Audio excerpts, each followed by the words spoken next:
Hello, everyone, and welcome to the Guy Dawson Show at WCOBM.com, the World Center of Broadcast Media. My name is Guy Dawson, and I am the managing member of Classy Communications. We are a full-service media and marketing company. If you would like to bring greater recognition to your business, your organization, or yourself personally, please get in contact with us at 702-845-6129 or visit our website, classycommunications.net. We are broadcasting to you live from the Gene Woods Racing Experience, just a stone throw. We don't have Quan here this week to do her own thing. I actually get to throw my own stone, yes, Gabby. Do. Oh, but I love Quan. I do miss Quan. By the illustrious Quan will not be in the studio, and we are a stone throw from the Las Vegas Strip. And in her place, I have our wonderkin broadcaster here at WCOBM, Gabby. How are you, Gabby? I'm doing great, Guy. I just finished my little segment, so I'm still hyped and ready to go. And I miss Quan. I love Quan. Oh, yes. Quan had an engagement that she had to take care of, but she will be back next week. And so we have Gabby from Gabby's Corner. And will you tell the viewers what your show is all about? Well, basically, I just bring probably business people or people along that nature or people that are like my age just to talk about what's going on in the world at the moment. And we just rant and talk about it. It's very an open forum type. Yeah. Yeah, how'd you get into this? Well, funny story. So I was supposed to star in Ariel and Bruce's show earlier, the earlier segments around from 12 to 1. And I'm supposed to be promoting my mom's business. So here I am, studied her business, know everything about it, what she does, everything. I get on there and they were like, I heard you're really into politics. And I'm like, my eyes widened. I couldn't stop talking about politics. And I didn't talk about her business once. I thought she would be so upset. But then she was like, you were great. And I was like, whew. Okay. So then that's how it happened. And you've been recording ever since? And yes. How long have you been on the air? I know you've been doing your July. show for quite a while Since now. July. I know. Is that 7 months now? Long time. So yeah. And it's been really interesting watching your growth. And oh, thanks. Not height-wise, but... oh, well, no. Still 5'2.5". I give myself 5'3" if I'm lucky on that day. But yeah, so yeah, I liked. It's actually kind of awkward for me to look back at myself and stuttering, but now I'm like a lot better now. I like public speaking. I know it's like a number one fear, but I don't mind it. It's fun. It is interesting, though, isn't it, to yeah. look at your earlier shows? I do the same thing with some of the shows I recorded a year ago, and I see the things. Oh. We don't look at those anymore. Hopefully you improve. I know, yeah. We all do in time. So, yeah. Yeah, so Gabby is my co-host today, and I have a very good friend of mine. We are fellow Toastmasters, and I share a lot on this show about the love that I have for the organization Toastmasters International, and Ricky and I have been in the same Toastmaster club for probably about 3 or 4 years. Maybe more, Ricky? Yeah, around 5 years. Yeah. His name is Ricky Funes. He is Argentinian, and he is a motivational speaker as well as a coach of people who want to become professional speakers or who already are professional speakers. Welcome to the show, Ricky. Thank you, Guy. I'm very happy to be here on the Guy Dawson Show with my good friend here, Guy.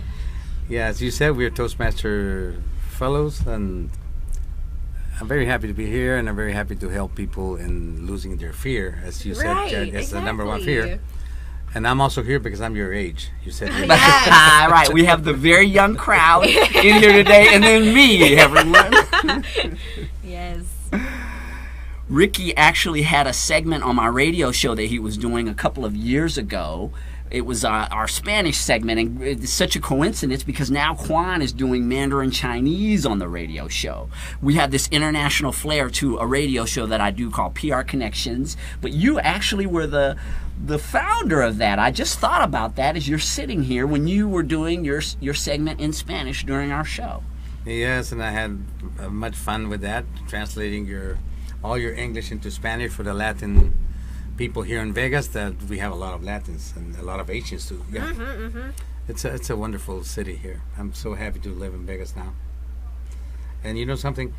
When I was 23, I drove all the way up from Argentina, back and forth, Argentina to the United States, back and forth, in a little 2-cylinder car. I drove over 35,000 miles, and I passed through a small city, and I stopped every once in a while in that same corner where I passed almost 40 some years ago, and that city was Las Vegas. It was so little. Oh, then. yeah, little hotels. And I will never have thought that I was going to be back here and living in this such a wonderful city.